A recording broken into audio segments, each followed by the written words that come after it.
Jakarta Utara menjadi salah satu wilayah yang kerap terendam banjir rob, khususnya saat musim hujan dan setiap periode pasang purnama tiba. Hal ini dikarenakan permukaan tanah yang kian menurun dan menjadi lebih rendah dari permukaan laut. Pembangunan tanggul di sepanjang pantai Jakarta menjadi mitigasi banjir dari Pemprov Jakarta. Proyek pembangunan tanggul ini nantinya akan dilanjutkan dengan penambahan panjang 1 km, sehingga total panjang tanggul mencapai 2,4 km. Selain Muara Angke, tanggul mitigasi ini rencananya akan dibangun di beberapa titik, seperti Pluit, Muara Baru, Sunda Kelapa, Marunda, dan Jalan R.E. Marta Dinata. Pemerintah juga memaksimalkan keberadaan rumah pompa serta terus memantau perkembangan ketinggian muka air di Sungai Ciliwung guna melihat potensi banjir rob. Meski sejumlah antisipasi telah disiagakan, nyatanya banjir rob di utara Jakarta masih saja menggenangi jalan dan rumah-rumah warga. Lalu, apa yang perlu diperbaiki? Dan langsung saja kita akan membahasnya bersama Nirwono Yoga selaku pengamat tata kota. Halo, selamat siang Mas Yoga, apa kabar? Kabar baik Mbak Lintang, semoga sehat semuanya. Baik, di sini kami sehat semua. Baik, langsung saja Mas Yoga. Ini kan banjir di pesisir kota Jakarta terus bergulir begitu ya, banjir rob terutama. Sebenarnya apa faktor utama penyebab pesisir Jakarta ini mengalami banjir rob dari tahun ke tahun? Ya, untuk banjir rob di kawasan pesisir utara itu ada 3 penyebab utama ya sebenarnya. Satu tentu secara alami ya, fenomena banjir air pasang ya selalu terjadi ya. Terus kemudian pada saat bulan purnama, dan yang ketiga yang secara teknis juga terjadi penurunan muka tanah. Nah, penurunan muka tanah ini yang menjadi PR adalah karena berlebihannya beban infrastruktur di kawasan pesisir utara, ya mulai dari jalan, bangunan gedung, di mana rata-rata penurunan muka tanahnya di kawasan pesisir itu sudah mencapai 8 sampai dengan 24 cm. Semakin mendekat ke pantai justru semakin tinggi tingkat penurunan muka tanahnya. Dan kemudian ditambah dengan apa? Kenaikan muka air laut ya, antara 2 sampai 4 cm per tahun. Dengan demikian, kalau tidak ada penataan kawasan pesisir utara secara keseluruhan, pasti akan selalu terdampak banjir rob. Untuk itu ada 3 juga solusi yang perlu diperhatikan ya. Yang pertama memang dalam jangka pendek perlu dibuatkan tanggul pengaman pantai ya. Tadi akan ada tambah 1 kilo, tapi ini tanggul pengaman pantai, bukan tanggul laut ya Mbak Lintang ya, beda ya. Kalau tanggul pengaman pantai itu tanggulnya ada di depan pantai. Sementara kalau yang disebut dengan giant sea wall atau tanggul laut, itu rencana tanggul yang dibangun pemerintah pusat di laut ya, jadi bukan di tepi pantai. Itu yang pertama. Kemudian yang kedua, tentu penyediaan rumah-rumah pompa ya. Artinya penambahan rumah-rumah pompa tentu akan membantu pengurangan pada saat banjir rob ya. Dan yang ketiga, tentu secara umum kalau kita bicara jangka panjang, kawasan pesisir pantai utara harus ditata ulang, mulai dari peruntukan perumahannya, penataan bangunannya, sampai juga dengan infrastruktur jalannya yang harus misalnya ditinggikan ya, sehingga dengan demikian ancaman banjir rob dapat dikurangi atau diminimalisir secara signifikan. Nah, kira-kira itu, Mbak. Oke, baik. Mas Yoga tadi sempat dijelaskan oleh Anda penyebabnya salah satunya adalah penurunan muka tanah, begitu ya? Ini apakah ini menjadi penyebab krusial dan dibandingkan dengan naiknya permukaan air laut, bagaimana? Ya, betul. Jadi penurunan muka tanah ini dipercepat oleh 3 faktor ternyata ya. Satu adalah masih banyaknya masyarakat maupun juga tempat usaha yang mengambil air tanah langsung ya, sehingga penyedotan air tanah yang tidak terkendali tadi ternyata mempercepat penurunan muka tanah antara 8 sampai dengan 20 cm. Nah, ini tentu solusinya harus ada percepatan penyediaan air bersih ya, sehingga dengan demikian kita dapat melakukan penghentian secara bertahap penggunaan air tanah. Itu yang pertama. Kemudian yang kedua, pengurangan beban ya, terutama kalau kita perhatikan Jalan R.E. Marta Dinata, Yosudarso misalnya ya. Hampir setiap hari kita perhatikan banyak sekali truk-truk kontainer yang melintasi jalan tersebut. Ya, ini tentu menambah beban dari infrastruktur jalan, ditambah banyak juga bangunan gedung yang berada di kawasan pesisir. Nah, ini tentu mempercepat terjadinya penurunan muka tanah yang tadinya secara alami akan berjalan lama, tetapi karena beban-beban tadi justru mempercepat. Nah, ketiga yang tidak kalah penting, secara umum perlu penataan kawasan secara keseluruhan. Artinya apa? kawasan pesisir perlu ditata ulang. Tanpa itu, maka bisa dipastikan ancaman banjirop akan semakin meluas di kawasan pesisir pantai utara.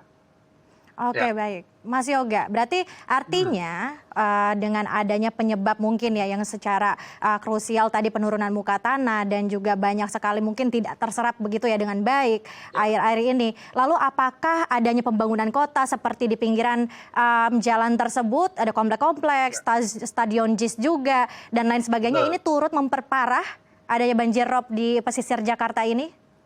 Ya, di satu sisi ya pembangunan infrastruktur dan juga badan gedung yang perlu dikendalikan akan membantu mengurangi beban tanah sebenarnya ya. Oleh karena itu perlunya penataan ruang dan juga penataan bangunan. Nah, namun demikian harus juga diimbangi dengan apa? Misal pembangunan waduk-waduk baru di daerah pantai utara, gitu ya, sehingga dia akan mengoptimalkan daerah itu menjadi daerah tampungan air. Kenapa? Daerah utara ini kawasannya sudah tidak mampu lagi meresap air ya. Kalau kita misalnya Mbak Lintang gali dalam kedalaman 2 sampai 3 meter saja, itu air lautnya sudah keluar. Tentu tidak mungkin membangun kawasan itu menjadi kawasan resapan air, tapi akan lebih ideal kalau itu dibangun waduk-waduk tempat penangkap ataupun juga penampung air. Nah, kedua yang tidak kalah penting, kawasan pesisir utara itu juga akan dibangun atau diperluas, misalnya kalau kita bicara perluasan Giant Mangrove Wall misalnya. Jadi perluasan hutan mangrove yang ada di Muara Angke maupun Marunda itu sepanjang pantai utara untuk menjadi benteng alami terhadap banjir rob misalnya. Ya, ini juga sudah mulai dilakukan oleh banyak kota-kota pesisir ya yang ada di berbagai wilayah dunia, itu justru mengembangkan hutan mangrove sebagai benteng alami peredam untuk banjir rob. Jadi tentu Jakarta juga menarik karena setiap tahun diharapkan Pemprov DKI itu dapat membangun ataupun sepanjang hutan mangrove tadi minimal 1 kilometer ya dari panjang 32 kilometer di pantai utara Jakarta. Nah, ini beberapa upaya yang harus dilakukan. Dan yang terpenting nih Mbak Lintang, tadi bagaimana pengambilan air tanah di wilayah Jakarta Utara itu dapat dikurangi atau bahkan nanti kita punya impian dihentikan secara bertahap sehingga penurunan atau penyedotan air tanah tadi dapat berkurang secara signifikan. Itu salah satu upaya yang bisa dilakukan oleh Pemprov DKI. Oke, Mas Yoga, itu salah satu upaya mitigasi untuk mengurangi banjirop begitu ya di pesisir Jakarta. Tapi menurut Anda, ini seberapa efektif solusi yang tadi Anda jelaskan, Mas Yoga? Ya, yang pertama harus dilakukan secara cepat ya, karena penurunan muka tanah kan secara alami terjadi terus setiap tahun, Mbak Linda. Jadi target penyediaan air bersih 100% di wilayah utara harus menjadi prioritas dalam waktu 3 sampai 5 tahun ke depan. Sehingga pada saat bersamaan kita bisa melakukan penerapan secara bertahap, pemhentian ataupun juga dalam nanti pelarangan pengambilan air tanah. Nah, dengan demikian proses penurunan dapat kita kurangi. Itu yang pertama. Kedua, yang tadi tanggul pompa itu sebagai pengaman ya, tetapi kita tidak bisa mengandalkan seluruhnya dari tanggul dan juga pantai tanpa diikuti juga dengan penataan kawasan pesisir keseluruhan tadi. Misal tadi adanya pembangunan hutan mangrove yang secara masif dilakukan di pantai utara.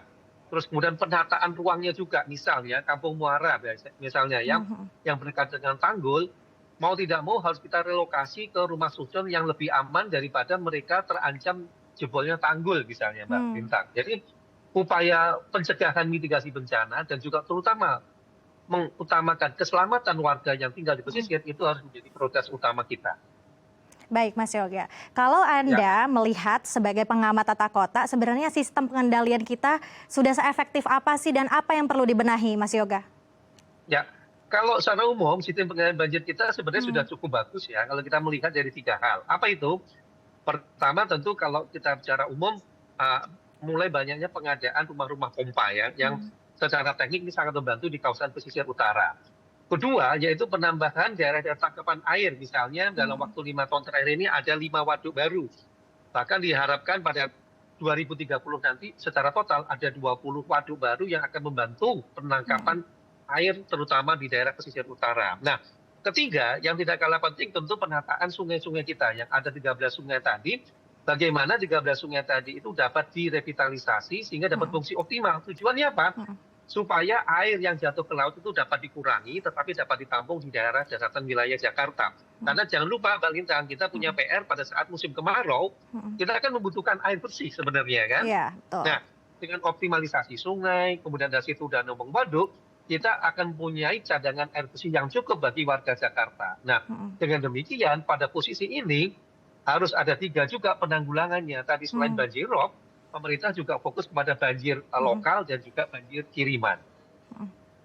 Oke, baik, Ya, Mas Yoga. Tadi sudah disebutkan juga upaya dan juga mitigasi yang mungkin harus dilakukan oleh Pemprov ya, Pemprov DKI Jakarta. Dan meski begitu banyak sekali mungkin ya ini masih banyak perlu dibenahi begitu dalam penanganan ya. solusi banjirop ini. Tapi menurut Anda apakah selama ini upaya dan mitigasi yang dilakukan Pemprov ini sudah tepat dilakukan dan juga bagaimana mungkin secara langsung melihat kondisi dan situasi yang ada di pemukiman di pesisir Jakarta. Tapi nanti kita akan bahas usai jeda, Mas Yoga. Dan Ya, pemirsa baik. juga jangan kemana-mana, kita akan melanjutkan diskusi ini tetap di Halo Indonesia.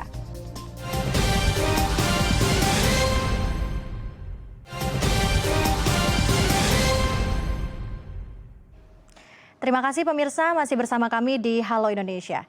Kita akan melanjutkan diskusi bersama Nirwono Yoga selaku pengamat tata kota. Ya. Baik Mas Yoga, kita akan melanjutkan Ya, Mas, kembali perbincangan kita. Meski banjirop juga sudah banyak antisipasi dan mitigasi dari pemerintah Provinsi DKI Jakarta tentunya, tapi banjirop masih menggenangi jalan-jalan. Salah satunya mungkin yang terkini di Jalan RE Marta Dinata. Itu bagaimana Mas Yoga kalau boleh dideskripsikan bagaimana situasinya dan apa sih bentuk penanggulangannya khususnya untuk masyarakat sekitar? Betul. Jadi kalau lihat dari kondisi lapangan Marta Dinata ya, yang tadi juga baru kita tinjau, itu ada 3 yang harus dilakukan ya. Pertama, secara umum perlu adanya peningkatan ataupun peninggian dari jalan RE Marta Dinata itu sendiri. Ditambah juga tentunya saluran drainase yang terhubung dengan rumah-rumah pompa ya. Karena saluran drainasenya itu juga kalau kita perhatikan di lapangan di bawah permukaan air laut, sehingga perlu ada pemompaan jika pada saat puncak banjir rob tadi ya, untuk mengurangi genangan terhadap jalan di RE Marta Dinata. Kemudian kedua yang tidak kalah penting yang tadi kita bicarakan, infrastruktur ini juga terkait dengan pembangunan tanggul-tanggul yang ada di sekitar wilayah RE Marta Dinata atau secara keseluruhan pesisir utaranya. Tapi tanggul pengaman pantai ya, yang perlu digarisbawahi bahwa tanggul pengaman ini lebih pada tanggul yang membatasi wilayah pantai dengan daratan yang tujuannya untuk mengendalikan banjir rob juga. Yang saat ini sudah dibangun sekitar 2,4 km yang diharapkan nanti pada tahun 2029-2030 itu akan mencapai sekitar 16 km. Nah, ketiga yang tidak kalah penting tadi kita bahas secara keseluruhan kawasan di sekitar RE Marta Dinata sampai dengan Yosudarso ya, itu juga harus dilakukan penataan secara umum kawasan pesisir pantai utara. Jadi harus dilakukan penataan secara komprehensif, di mana tadi misalnya perbaikan jalan terhubung dengan saluran drainase terhubung dengan rumah pompa juga terhubung dengan waduk-waduk misalnya. Sampai dengan pada akhirnya mengalir ke air laut itu secara sistem itu semuanya terhubung dengan baik. Nah itu jangka pendek dan jangka menengah yang bisa kita kebut ya untuk mengatasi paling tidak setiap banjir rob itu kita berharap akan semakin berkurang daerah-daerah yang terdapat banjir rob, baik itu yang pemukiman apalagi terutama di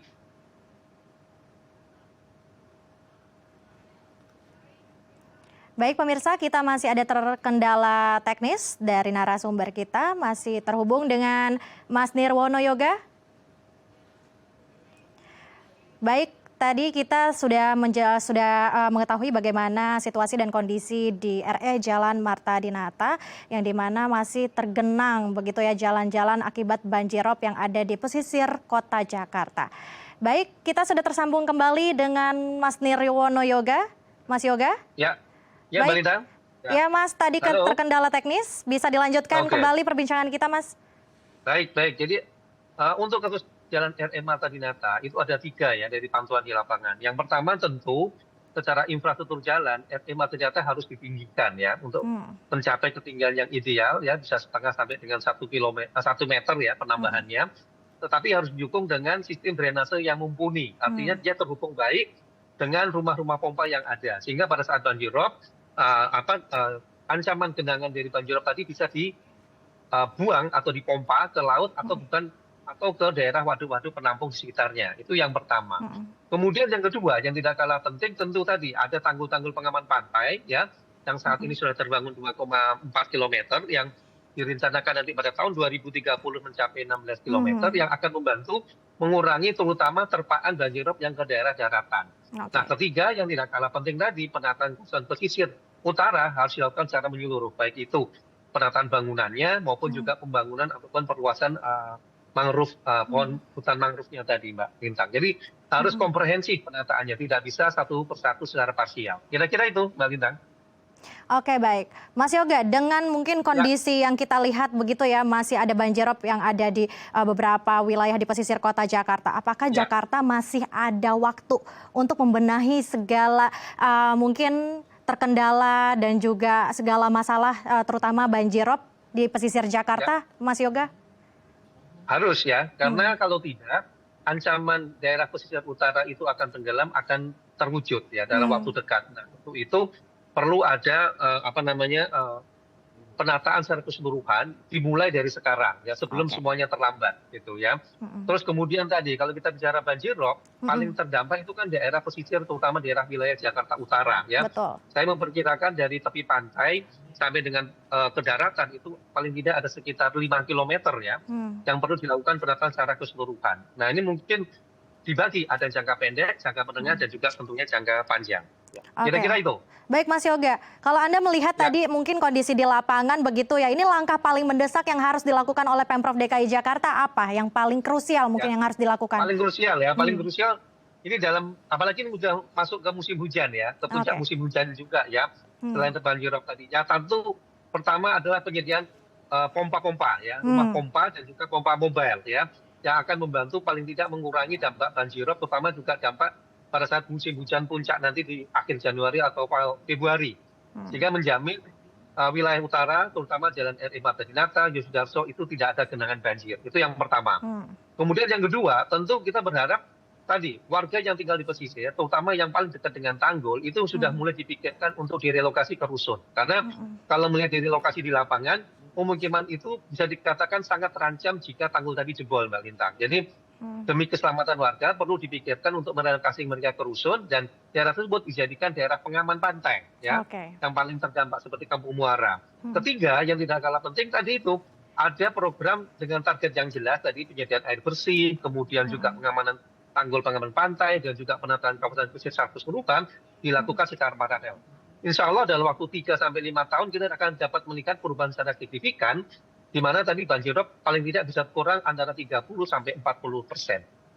Oke, baik. Lalu bagaimana mungkin tadi Mas Yoga beberapa kali mungkin menjelaskan bahwa yang utama adalah air bersih dan juga ini harus direlokasi begitu ya masyarakat. Apakah bentuk relokasi dan juga mungkin adaptasi warga dan masyarakat ini mungkin harus diperhatikan oleh Pemprov DKI Jakarta khususnya di pesisir Jakarta, Mas Yoga? Betul sekali. Jadi untuk pemukiman-pemukiman yang terutama dekat tanggul dan kemudian kondisi pemukimannya sudah tidak layak huni ya, akan lebih baik kalau itu direlokasi ke rusun yang tidak jauh dari pemukiman. Artinya kita bisa menggunakan aset-aset Pemda yang ada di sekitar wilayah tersebut untuk dijadikan rusunawa, sehingga mereka dapat direlokasi. Daerah-daerah yang rawan terjadinya terendaman ataupun banjirop tadi itu dikembalikan sebagai daerah pengaman pantai. Itu yang menurut saya paling manusiawi ya kalau lihat dari kondisi di lapangan, sehingga kita memastikan keamanan keselamatan warga yang tinggal di daerah pantai tersebut. Itu yang pertama. Kemudian yang kedua, pastikan rawan-rawan lokasi-lokasi yang rawan banjirop tersebut ada penanganan secara konsisten ya. Artinya harus ada solusi yang benar-benar benar-benar praktis dalam jangka pendek maupun jangka menengah untuk memastikan mereka tidak akan terancam oleh banjirop. Terus ketiga, tentu pada akhirnya kawasan pesisir secara keseluruhan mulai dari Muara Angke sampai dengan Marunda ya, sepanjang 32 km ini dilakukan pembenahan secara bertahap tetapi dilakukan secara konsisten. Insya Allah dalam waktu tadi paling tidak 5 tahun ke depan ada perubahan penataan kawasan, dan yang terpenting adalah banjirop dapat berkurang secara signifikan. Tentu harapan warga Jakarta dan terutama warga di pesisir utara Jakarta. Kira-kira itu, Melintang. Baik, Mas Yoga. Lalu bukan hanya masyarakat atau pemukiman yang pesisir Jakarta saja mungkin yang terdampak, tapi juga warga Jakarta mungkin yang mengakses jalur begitu ya di sepanjang jalan yang ada di RE Marta Dinata misalnya begitu. Apa keluhan mereka, Mas Yoga, yang ditemui di lapangan? Ya, dari dari tinjauan kami ke lapangan, Jalan RE Marta Dinata dan juga terdampak di Jalan Yosudarso ya, sepanjang pantai utara itu, jika terjadi banjirop, aktivitas maupun mobilitas warga yang cukup terganggu ya, terutama yang menggunakan sepeda motor terutama. Karena kalau udah mulai banjir itu bisa 30, bahkan ada beberapa titik sampai dengan setengah meter ya. Dan tentu memutus arus lalu lintas. Nah ini tentu bagi kendaraan-kendaraan seperti motor tidak dapat melampaui. Sementara aktivitas mereka pada hari-hari tersebut kan tidak bisa berhenti. Nah ini tentu harapannya pembangunan tadi infrastruktur, kemudian aktivitas dan mobilitasnya dapat bebas dari ancaman banjir rob. Ke depan tentu perlu ada pengaturan selain rekayasa lalu lintas ya. Rehabilitasi infrastruktur jalan dan juga infrastruktur saluran drainase harus dilakukan secara lengkap ya, kira-kira itu. Baik Mas Yoga, tentunya kita harapkan juga pemerintah Pemprov DKI Jakarta juga melihat situasi dan juga sudah melakukan upaya demi upaya agar banjir rob dari tahun ke tahun ini agar bisa tertangani. Dan juga masyarakat juga diimbau mungkin ya Mas Yoga ya, yang berada mungkin di sepanjang jalan tersebut agar aman dan juga nyaman berkendara. Baik, terima kasih Mas Yoga telah bergabung bersama kami di Halo Indonesia. Sampai jumpa Mas Yoga, selamat kembali beraktivitas. Pemirsa, usai jeda kita akan melihat pelopor permakultur asal Yogyakarta. Informasinya sesaat lagi, jangan kemana-mana, tetap di Halo Indonesia.